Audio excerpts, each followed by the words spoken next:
بك قليلا ولو أراكهم كثيرا لفشلتم ولتنازعتم في الأمر ولكن الله سلم إنه عليم بذات الصدور. جبکہ اللہ تعالیٰ نے تجھے تیرے خواب میں ان کی تعداد کم دکھائی، اگر ان کی زیادتی دکھاتا تو تم بزدل ہو جاتے اور اس کام کے بارے میں آپس میں اختلاف کرتے، لیکن اللہ تعالیٰ نے بچا لیا، وہ دلوں کے بھیدوں سے خوب آگاہ ہے۔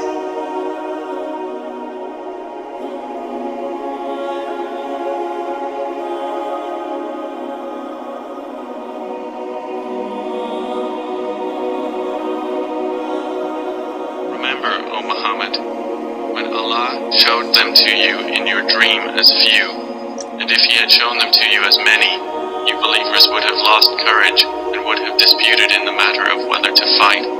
But Allah saved you from that. Indeed, He is knowing of that within the breasts.